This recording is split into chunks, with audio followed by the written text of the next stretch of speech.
Touring talkies ரசிகர்களுக்கு வணக்கம். Touring talkies சார்பாக பிரீமியம் மெம்பர்ஷிப்பை தொடங்கிய போது உங்களில் சிலர் அதை ஆதரித்தாலும் பெரும்பாலான ரசிகர்கள் அதை விரும்பலை அப்படின்றத உங்களுடைய பதிவுகளிலிருந்து என்னால் புரிந்து கொள்ள முடிந்தது. டூரிங் டாக்கீஸை பொறுத்த வரைக்கும் இதனுடைய பலமே நீங்கள் தான் அப்படின்றத நான் பல முறை சொல்லியிருக்கேன். அதனால் உங்களுடைய விருப்பத்துக்கு மாறாக அந்த ப்ரீமியம் மெம்பர்ஷிப்பை தொடர்றதில் எனக்கு விருப்பம் இல்லை. இன்று முதல் ப்ரீமியம் மெம்பர்ஷிப் என்பது ரத்து செய்யப்படுகிறது. அதனால் டூரிங் டாக்கீஸில் சாய் வித் சித்ரா மாரத்தான் உட்பட எல்லா நிகழ்ச்சிகளையும் நீங்கள் வழக்கம் போல கண்டு களிக்கலாம். ஏற்கனவே டூரிங் டாக்கீஸ் ப்ரீமியம் மெம்பர்ஷிப்புக்காக பணம் செலுத்தியிருக்கின்ற ஒரு சில ரசிகர்களுக்கு நான் எழுதியுள்ள 80 ஆண்டுகால தமிழ் சினிமா என்ற நூலையும் என்னவென்று சொல்வேன் என்ற நூலையும் அனுப்பி வைக்கிறதாக டூரிங் டாக்கீஸ் நிர்வாகம் முடிவெடுத்திருக்கிறது. பிரீமியம் மெம்பர்ஷிப் செலுத்தியுள்ள நண்பர்கள் உங்களுடைய விலாசத்தை மின்னஞ்சல் மூலமோ அல்லது வாட்ஸ்அப் மூலமோ உங்களுக்கு தெரிவித்தால் புத்தகங்கள் உடனடியாக உங்களுக்கு அனுப்பி வைக்கப்படும். நன்றி, வணக்கம்.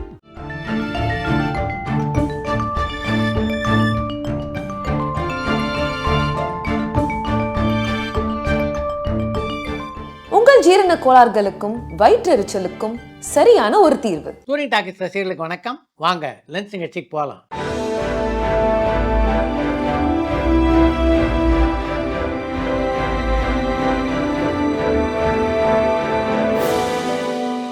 என்னம்மா முதல் கேள்வி? புஷ்பா 2 2024 முடியறதுக்குள்ள ரிலீஸ் ஆகிருமான அமிர்தேஸ்வரன் குவைத்துல இருந்து கேட்டிருக்காங்க. புஷ்பா திரைப்படம் டிசம்பர் மாதம் 6ஆம் தேதி வெளியாகும் அப்படின்னு அதிகாரப்பூர்வமாக அந்த படக்குழுவினரே அறிவிச்சிருக்காங்க. அதனால நிச்சயமாக டிசம்பர் மாதத்திலே அந்த படம் வெளியாகும். கமல் சார் கிட்ட நீங்க எப்பவாவது நீங்க ஏன் ஹாலிவுட் படத்துல இது வரைக்கும் நடிக்கலன்னு நீங்க கேட்டிருக்கீங்களா?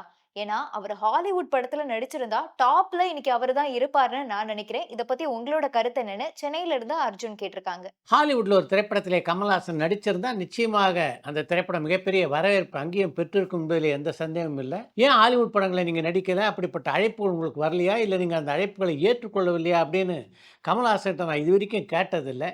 அடுத்த முறை அவரை சந்திக்கும் போது நிச்சயமாக அதை பற்றி கேட்டுவிட்டு உங்களுக்கு பதில் தரேன். கமல், ரஜினிகாந்த் 2 பேருமே நகைச்சுவை கதாபாத்திரங்கள்ல ரொம்ப நல்லா நடிச்சிருக்காங்க. இவங்களுக்கு அடுத்த தலைமுறையா இருக்கக்கூடிய அஜித், விஜய் இவங்க 2 பேர்ல யாரு காமெடி ரோல ரொம்ப நல்லா பண்ணுவாங்கன்னு சுரேஷ் நாச்சியப்பன் கேட்டிருக்காங்க. விஜய், அஜித் ஆகிய 2 பேர்ல நகைச்சுவை பாத்திரங்களில் மக்கள் ரசிக்கும்படி நடிக்கிற ஒரு நடிகர்னா அது விஜய் தான். வேட்டையன் படத்தோட ரிலீஸ் இன்னும் கொஞ்ச நாள் தள்ளி போகுதுன்னு சொல்றாங்களே, இன்பிட்வீன் கங்குவா படம் ரிலீஸ் ஆகிருமான்னு மணிகண்டன் பஞ்சாப்ல இருந்து கேட்டிருக்காங்க. வேட்டையன் திரைப்படம் அடுத்த மாதம் 10ஆம் தேதி என்று நிச்சயமாக வெளியாகும். அந்த தேதியிலே எந்த மாற்றமும் இல்லை. அதே மாதிரி தான் நவம்பர் 14ஆம் தேதி கங்குவா திரைப்படம், அதுவும் அந்த தேதியிலே நிச்சயமாக வெளியாகும். ஏஆர்எம் படத்துல ஒரு நல்ல சப்ஜெக்ட் எடுத்து அவங்க பண்ணிருக்காங்க. நீங்க அந்த மலையாளம் படத்தை பாத்தீங்களா? டொவினோ தோமஸ்க்கு இந்த படத்துக்கு நேஷனல் அவார்ட் கிடைச்சா நல்லா இருக்கும்னு தோணுது. ஏன்னா ப்ரீவியஸா அவர் நடிச்ச 2018 படத்துக்கே கிடைக்க வேண்டியது அது கிடைக்காம போச்சு. இந்த படத்துக்கு கிடைச்சா நல்லா இருக்கும்னு நான் நினைக்கிறேன்னு லிவிங்ஸ்டன் கேஜிஎஃப்ல இருந்து கேட்டிருக்காங்க. நீங்கள் குறிப்பிட்டுள்ள ஏஆர்எம் திரைப்படத்தை இன்னும் நான் பார்க்கல. பார்த்ததுக்கு பின்னாலே என்னுடைய விமர்சனத்தை பதிவு செய்கிறேன். விஜயகாந்தோட சத்ரியன் படத்துல மலையாள நடிகர் திலகன் நடிச்சிருந்தாரு. அவரு கூட உங்களுக்கு ஏதாவது அனுபவம் இருக்கா? இருந்தா கொஞ்சம் சொல்லுங்கன்னு சங்கர் பாலக்கோட்ல இருந்து கேட்டிருக்காங்க. திலகன் ஒரு அற்புதமான நடிகர். அவருடைய நடிப்பாற்றலை பலமுறை திரையிலே பார்த்து நான் வியந்ததுண்டு.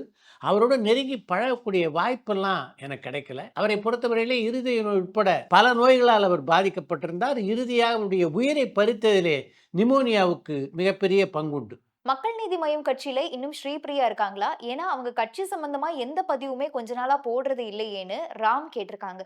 அண்மையில் நடைபெற்ற மக்கள் நீதி மையத்தினுடைய பொதுக்குழுவிலே கமல்ஹாசனை தலைவராக முன்மொழிந்ததே ஸ்ரீபிரியா தான். அப்படி இருக்க அவர் மக்கள் நீதி மையத்திலே இன்னும் இருக்காரா அப்படின்னு கேட்டிங்கன்னா எப்படி? இயக்குனர் பிரேம்குமார் 96 மெய்யழகன் இந்த 2 படமும் எடுக்கிறதுக்கு முன்னாடி இந்த படத்துடைய கதையை நாவல் மாதிரி எழுதினதா சொல்லியிருக்காரே, அது புக் ஸ்டோர்ஸ்ல எல்லாம் அவைலபிளா இருக்கான்னு ஷேகர் மலேசியால இருந்து கேட்டிருக்காங்க. பிரேம்குமார் நாவல்களை எழுதிய விஷயத்தையே இப்பதான் வெளியில சொல்லியிருக்காரு. இதுவரையில அவருடைய நாவல்கள் வெளியே வந்ததாக தெரியல. இனி வெளிவருவதற்கு வாய்ப்புகள் இருக்கின்றன. ஃபஹத் ஃபாசில் ஏன் எந்த தமிழ் மூவி ஆடியோ லான்ச்சுக்கும் வர மாட்டேங்கிறாருன்னு சரவணன் காஞ்சிபுரத்துல இருந்து கேட்டிருக்காங்க. ஃபஹத் ஃபாசிலை பொறுத்த வரைக்கும் மலையாள திரைப்பட உலகிலே பரபரப்பான ஒரு நடிகராக அவர் இருக்காரு. அவர் இங்கே ஒரு விழாவிலே கலந்து கொள்ள வேண்டும் என்றால் முன்கூட்டியே அவருடைய தேதியை வாங்கி கொண்டு அதற்கு பின்னாலே அந்த விழாவை ஏற்பாடு செய்ய வேண்டும். இங்கே நடக்கின்ற பெரும்பாலான விழாக்கள் பார்த்திங்கன்னா நம்முடைய கதாநாயகர்கள் எப்போ தேதி தராங்களோ அப்போ தானே இவங்க நடத்துகிறாங்க. அதன் காரணமாக கூட ஃபஹத் ஃபாசில் இது போன்ற விழாக்களில் கலந்து கொள்ளக்கூடிய சூழ்நிலை அமையாமல் போயிருக்க வாய்ப்பு இருக்குது. உன்னால் முடியும் தம்பி படத்துல ஃபைட் சீக்வென்ஸ்ல எந்த ஃபைட்டோட அந்த சவுண்டும் இல்லாம வெறும் மியூசிக்லயே போகுமே, இது டைரக்டர் அந்த சீனை எடுத்ததுக்கு அப்புறம் யோசிச்சாரா இல்ல இளையராஜா கொடுத்த ஐடியாவான்னு அறந்தாங்கி சேகர் கேட்டிருக்காங்க.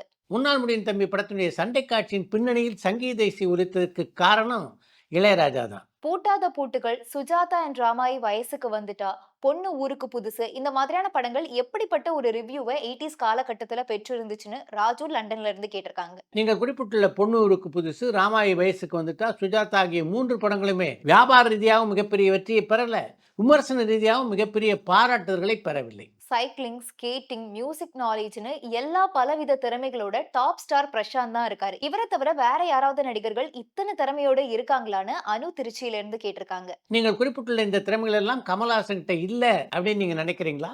தேசிங்க ராஜா 2 படம் என்னாச்சு, அதை பத்தி ஏதாவது அப்டேட் இருக்கான்னு அஜய் கோயம்புத்தூர்ல இருந்து கேட்டிருக்காங்க. தேசிங்க ராஜா 2 திரைப்படத்தினுடைய படப்பிடிப்பு பணிகள் முழுவதுமாக முடிவடைந்து விட்டன. இப்போ அந்த படத்தினுடைய டப்பிங் நடைபெற்றுக் கொண்டிருக்கிறது. எப்படி பார்த்தாலும் இந்த ஆண்டு இறுதிக்குள்ளாக அந்த படம் வெளிவருவதற்கு வாய்ப்புகள் இருக்கின்றன. வேட்டையன் படத்தோட அடுத்தடுத்த அப்டேட் வந்து இப்போ ஆடியோ லான்ச் வரை நடந்திருக்கிறதுனால தேவாரா படம் மேல மக்களுக்கு பெரிய அளவுல இங்க தமிழ்நாட்டுல ஈர்ப்பு இல்லைங்கிற மாதிரி தோணுது. 2 படத்துக்கும் ஒரே மியூசிக் டைரக்டர் தான் ஒர்க் பண்ணிருக்காங்க. இருந்தாலும் தமிழ்நாட்டுல தேவாரா படத்துடைய வசூல் ஏதாவது பாதிக்குமான்னு கோயம்புத்தூர்ல இருந்து அஜய் கேட்டிருக்காங்க. எப்படித்தான் இது மாதிரி முடிவுக்கெல்லாம் நீங்க வரீங்க அப்படின்னு எனக்கு புரியல. வேட்டையன் படத்தினுடைய விழாவினால தேவாரா படத்துக்குள்ள எதிர்பார்ப்பு எப்படி குறையும்னு நினைக்கிறீங்க நீங்க? பானுமதி ராமகிருஷ்ணாவோட சென்டினரி இயர் இந்த வருஷம். அவங்க கூட பழகின அனுபவங்கள் பத்தி ஷேர் பண்ண முடியுமான்னு வெங்கட் யூஎஸ்ஏல இருந்து கேட்டிருக்காங்க. நான் பத்திரிகையாளனாக இருந்தபோது பலமுறை பானுமதி அவர்களை சந்திக்கக்கூடிய வாய்ப்பு எனக்கு கிடைத்திருக்கிறது. அப்பெல்லாம் நாங்கள் பேசிட்டது பார்த்தீங்கன்னா ஒரு நலம் விசாரிப்பாக தான் பெரும்பாலும் அமைந்தது. அவரோடு நெருங்கி பழகவோ அவரோடு நீண்ட நேரம் பேசவோ எனக்கு வாய்ப்பு கிடைத்ததில்லை. சிவாஜி கணேசன், எம்ஜிஆர், ரஜினிகாந்த், விஜயகாந்த் இவங்க எல்லாமே ஏதாவது ஒரு படத்துல ஃபுல்லா நடிச்சு அதுக்கப்புறம் பொருளாதார சிக்கல் காரணமா அந்த படம் ரிலீஸ் ஆகாம டிராப் ஆகியிருக்கான்னு வெயில் கேட்டிருக்காங்க. நீங்கள் குறிப்பிட்ட நடிகர்களில் எந்த நடிகருடைய படமும் முழுவதுமாக படப்பிடிப்பு முடிந்து பொருளாதார பிரச்சனை காரணமாக வெளியாகாம இல்லை. சமீபத்துல அரசியல் சம்பந்தமான கேள்விகள் வேண்டாம் அப்படின்னு ரஜினி ரொம்பவே கோவமா சொன்னாரு. ஆனா அவரே தான் ஒரு மேடையில சீனியர் கிளாஸ் யாரும் போகவே மாட்டேங்கிறாங்க அப்படின்னு கொஞ்ச நாளைக்கு முன்னாடி பேசியிருந்தாரு. அவரே அரசியல் பத்தி பேசுறாரு, ஆனா ரிப்போர்ட்டர்ஸ் யாரும் அதை பத்தி கேட்க கூடாதுன்னு சொல்றாரு. இது சரியான விஷயமானு திருக்காஞ்சியில இருந்து சுரேஷ் கேட்டிருக்காங்க. ரஜினி ஒரு நடிகர் என்பதால் ஊடகங்கள் கேட்கின்ற எல்லா கேள்விகளுக்கும் அவர் பதில் சொல்லணும் அப்படின்னு அவசியமா என்ன? அவருக்கென்று தனியாக கொள்கைகள் இருக்கக்கூடாதா? என்கிட்ட அரசியலை பற்றி கேள்வி கேட்காதீங்க அப்படின்னு ரஜினி சொன்னா அதை தவிர்ப்பது தானே நாகரிகம். வேட்டையின் படத்துல அமிதாப் பச்சனுக்கு என்ன மாதிரியான கேரக்டர், எவ்வளவு நேரம் வருவார்னு அமைஞ்சக்கரையில இருந்து பத்மநாபன் கேட்டிருக்காங்க. வேட்டையின் திரைப்படத்திலே அமிதாப் பச்சன் ஏற்றிருக்கின்ற கதாபாத்திரம் நடிகர் திலம் சிவாஜி மட்டும் உயிரோடு இருந்திருந்தால் அவர் ஏற்றிருக்க வேண்டிய கதாபாத்திரம் அப்படின்னு வேட்டையின் விழாவிலே ரஜினி சொன்னதிலிருந்து அந்த கதாபாத்திரத்துக்கு எவ்வளவு முக்கியத்துவம் இருக்கு அப்படின்றத நம்மால் புரிந்து கொள்ள முடிகிறது. அந்த கதாபாத்திரம் அந்த படத்தில் எவ்வளவு நேரம் வருது அப்படின்றத படத்தை பார்த்தா தானே சொல்ல முடியும். ஒரு லென்ஸ் நிகழ்ச்சியில நீங்க இயக்குனராக ஆசைப்பட்ட இந்த படங்கள்லாம் பாருங்கன்னு சொல்லி ஒரு பெரிய லிஸ்டே கொடுத்திருந்தீங்க. ஆனா அத்தனை படங்கள் பாக்குறதுக்கு பதிலா நான் அட்லியோட படத்தையே பார்க்கலாம்னு நினைக்கிறேன். இதை பத்தி உங்களோட கருத்து என்னன்னு கடிக்கண்ணன் திருச்சியில இருந்து கேட்டிருக்காங்க. பொதுவாக டைரக்டராக விரும்புகின்ற இளைஞர்களுக்கு நான் அந்த யோசனையை சொன்னேன். உங்களை பொறுத்த வரைக்கும் நீங்க இயக்குனராக விரும்பும்போது உங்களுக்கு எந்த பாதை சரியா இருக்குன்னு தோணுதோ அதை தாராளமாக தேர்ந்தெடுத்துக் கொள்ளலாம். அதுல எனக்கு எந்த ஆட்சேபனையும் இல்லை.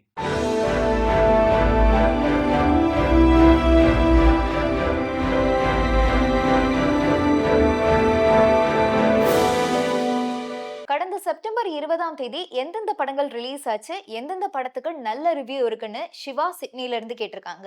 செப்டம்பர் மாதம் இதுவரையிலே 9 திரைப்படங்கள் வெளியாகி இருக்கின்றன. இந்த 9 திரைப்படங்கள்ல வசூல்ல முந்தி நிற்கிறதுனா அது விஜயனுடைய கோல்ட் திரைப்படம் தான். விமர்சன ரீதியாக லப்பர் பந்து திரைப்படமும் கடைசி உலக போர் திரைப்படமும் மிகப்பெரிய பாராட்டுதல்களை பெற்றுக் கொண்டிருக்கின்றன.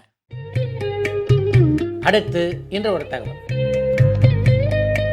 பாவரிசையிலே பல வெற்றி படங்களை தந்த இயக்குனர் பீம்சிங்குடைய படப்பிடிப்பில் நடந்த ஒரு வித்தியாசமான சம்பவத்தை தான் இன்றைக்கு உங்களோடு நான் பகிர்ந்து கொள்ள இருக்கிறேன். ஒரு பிரபலமான கதாநாயகன் நடித்த ஒரு திரைப்படத்தை அப்போது பீம்சிங் இயக்கி கொண்டிருந்தார். அந்த படத்திலே கதாநாயகன் காட்டிலே நடந்து செல்வதைப் போல ஒரு காட்சி. என்ன காரணத்தாலோ படத்துடைய தயாரிப்பாளர் அந்த காட்சியை காட்டிலே படமாக்குவதற்குரிய அனுமதிகள் எல்லாம் வாங்காம ஸ்டூடியோ பக்கத்தில் அடர்ந்த மரங்கள் இருக்குல்ல, அங்கேயே இந்த காட்சிகளை எல்லாம் படமாக்கி விடுங்கள் என்று இயக்குனர் பீம்சிங்கிடம் சொல்லிவிட்டார்.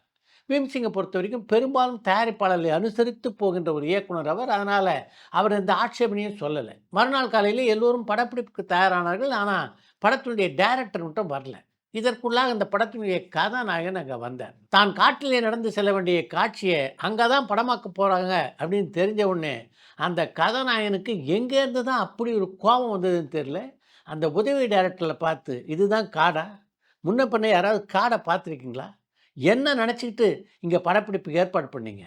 என்னால் இந்த இடத்துல நிச்சயமாக நடிக்க முடியாது, நான் கிளம்பி போயிட்டே இருப்பேன் என்று கண்டபடி சத்தம் போட தொடங்கினார். இயக்குனர் பீம்சிங் வந்தார்னா தான் அந்த நடிகருடைய சத்தம் குறையும் என்று எண்ணிய அந்த படத்தினுடைய உதவி இயக்குனர்கள் எப்போ டைரக்டர் வரப்போகிறாரோ என்ற எண்ணத்தில் அப்படி திரும்பி பார்த்தபோது தான் பீம்சிங் ஏற்கனவே அங்கே நின்று கொண்டிருப்பது அவர்களுக்கு தெரிய வந்தது. பீம்சிங்குடைய முகத்தோற்றத்தை பார்த்த போதே பீம்சிங் ரொம்ப நேரம் ஆகிவிட்டது என்பதையும், அந்த கதாநாயகன் என்னென்னலாம் சொன்னாரோ அதையெல்லாம் அவர் கேட்டுக்கொண்டு தான் இருந்திருக்கிறார் என்பதையும் அந்த உதவி இயக்குனர்களால் புரிந்து கொள்ள முடிந்தது. டைரக்டரை பார்த்த உடனே அந்த நடிகருடைய சத்தம் கொஞ்சம் குறைஞ்சாலும் அவருடைய ஆவேசம் மட்டும் குறையலை. இங்கே தான் படப்பிடிப்பு நடத்த போகிறீங்களா? மேக்கப் போட்டு நான் வரணுமா என்று ஆத்திரத்தோடு பீம்சிங்கை பார்த்து அவர் கேட்டார்.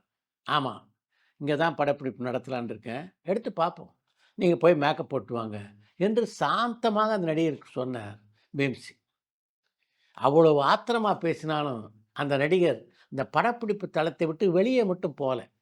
திரும்ப போனார், மேக்கப் போட்டு கொண்டு வந்தார், பீம்சிங் சொன்னபடி நடித்தார். 2 நாட்களுக்கு பின்னால் அன்றைக்கு படமாக்கப்பட்ட காட்சிகளை எல்லோரும் போட்டு பார்த்தார்கள். ஒரு அடர்ந்த காட்டில் அந்த காட்சியை படமாக்கியிருந்தால் எந்த அளவு சிறப்பாக இருந்திருக்குமோ அதை விட பல மடங்கு சிறப்பாக அந்த காட்சி அமைந்திருந்தது. அந்த காட்சியை பார்த்தவுடன் இயக்குனர் பீம்சிங்கிடம் தன்னுடைய வருத்தத்தை பதிவு செய்தார் அந்த நடிகர். பொறுத்தார் பூமி ஆழ்வார் அப்படின்னு தெரியாமலா சொல்லியிருக்காங்க. இத்துடன் இன்றைய லென்ஸ் சிகிச்சை நிறைய பெறுகிறது. மீண்டும் அடுத்த லென்ஸ் சிகிச்சையிலே சந்திப்போம். முதல்ல ஆரம்பித்தாலும் தேவயானி கொடுத்த ஒத்துழைப்பின் காரணமாக தான் தொடர்ந்து உங்கள் படங்கள் பலவற்றில் பார்த்தீங்கன்னா ஆட்கள் கதாநாயகன் கூட மாறி இருக்காரு, தேவயானி மட்டும் மாறணும். நான் கண்டினியூவா மணிவண்ணன் சார் கூட 5 படம் வேலை செஞ்சிருக்கேன். அவரும் தொடர்ந்து. ஆமா, 4 படங்கள் வடிவேல் கூட வேலை செஞ்சிருக்கேன். அப்புறம் தேவயானி கூட 4 படங்கள் வேலை செஞ்சிருக்கேன். ராஜா இனிமே உங்களுக்கு மியூசிக் டைரக்டர் இல்லை, இப்படி அவர் சரித்திரத்துல இந்த மாதிரி வீட்டுக்கு போனது இல்லை. அதனால அப்பா இங்க வாங்க, எல்லாம் பொருள் எல்லாம் எடுத்து வைங்க, நமக்கு ஒரு போன் வரும், போன் வந்தோம் நம்ம எல்லாம் கிளம்பிடுவோம் அப்படின்னு சொல்லி எல்லாத்தையும் பேக்கிங் பண்ணிட்டு இருக்காங்கண்ணே. பரபரப்பான சினிமா செய்திகள், நட்சத்திரங்களின் பேட்டிகள், சினிமா வரலாறு ஆகியவற்றை பார்க்கவும் படிக்கவும் உங்களுக்கான இணையதளம் tourantalkies.co.